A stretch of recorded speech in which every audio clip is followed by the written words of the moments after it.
enjoy ఫుల్లా ఏడ మామ ఇది ఎంజాయ్ చేసింది నువ్వు ఈడ ఇదేది ఇది ఏ ప్లేస్ ఇది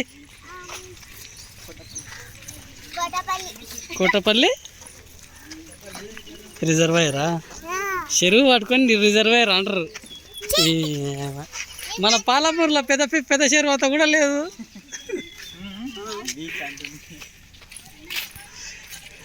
చెప్పుడు పోయినాం